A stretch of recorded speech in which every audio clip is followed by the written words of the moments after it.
കാസർഗോഡ് കേന്ദ്ര സർവകലാശാലയിൽ വിദ്യാർത്ഥി പ്രതിഷേധം. മെസ്സിൽ നിലവാരം കുറഞ്ഞ ഭക്ഷണം നൽകുന്നു എന്നാരോപിച്ചാണ് പ്രതിഷേധം. സർവകലാശാല കവാടം വിദ്യാർത്ഥികൾ ഉപരോധിക്കുന്നു.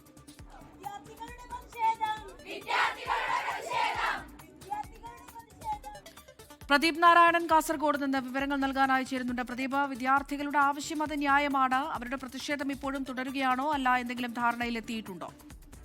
അമൃത, എന്തായാലും വിദ്യാർത്ഥികളുടെ പ്രതിഷേധം ഇപ്പോഴും തുടരുകയാണ്. ഇപ്പോൾ കേന്ദ്ര സർവകലാശാല ക്യാമ്പസിന്റെ പ്രധാന കവാടത്തിന് മുന്നിൽ ദേശീയപാതയോരത്ത് കുത്തിയിരുന്നുകൊണ്ടാണ് ഇപ്പോൾ വിദ്യാർത്ഥികൾ പ്രതിഷേധിക്കുന്നത്. പ്രധാനമായും പറയുന്നത് ഹോസ്റ്റൽ മെസ്സിൽ നിന്ന് ലഭിക്കുന്ന ഭക്ഷണത്തിന്റെ ഗുണനിലവാരത്തെക്കുറിച്ചാണ്. ഗുണനിലവാരം കുറഞ്ഞ ഭക്ഷണം നൽകുന്നു, ഇത് ആരോഗ്യ പ്രശ്നങ്ങൾക്ക് കാരണമാകുന്നു. നിരന്തരം പരാതി ഉന്നയിച്ചിട്ടും അത് പരിഹരിക്കാൻ ബന്ധപ്പെട്ട അധികാരികൾ തയ്യാറായിട്ടില്ല എന്നാണ് വിദ്യാർത്ഥികൾ പ്രധാനമായും ഉന്നയിക്കുന്ന പരാതി.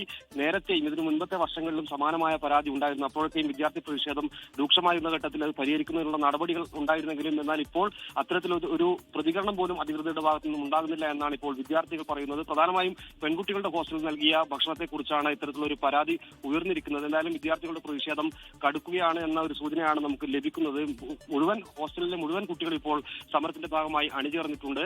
പെൺകുട്ടികളാണ് കൂടുതലായും ഈ സമരത്തിൽ പങ്കെടുത്തുകൊണ്ടിരിക്കുന്നതും. കൂടാതെ ഗ്യാസിന്റെ പ്രശ്നം പറഞ്ഞുകൊണ്ട് ഹോസ്റ്റലിൽ നിന്നും വിതരണം ചെയ്യുന്ന ഭക്ഷണത്തിന്റെ ക്വാണ്ടിറ്റി കുറയുന്നു. എന്നാൽ ഇത് വിലയിൽ അതിൽ മാറ്റം വരുന്നില്ല, വില കുറച്ചു നൽകാമെന്നൊക്കെ പറഞ്ഞിരുന്നെങ്കിൽ പോലും അതുണ്ടാകുന്നില്ല എന്നടക്കമുള്ള ഗുരുതരമായ ആരോപണങ്ങളാണ് വിദ്യാർത്ഥികൾ ഉന്നയിക്കുന്നത്.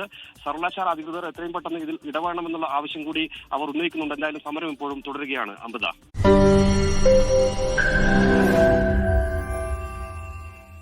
ലോകത്തെവിടെയായാലും ഏത് സമയത്തും 24 വാർത്തകളും ഓഗ്മെന്റഡ് റിയാലിറ്റി പാക്കേജുകളും എക്സ്പ്ലെയിനറുകളും വിശദമായി കാണാൻ ഞങ്ങളുടെ യൂട്യൂബ് ചാനൽ നിങ്ങൾക്ക് സബ്സ്ക്രൈബ് ചെയ്യാം.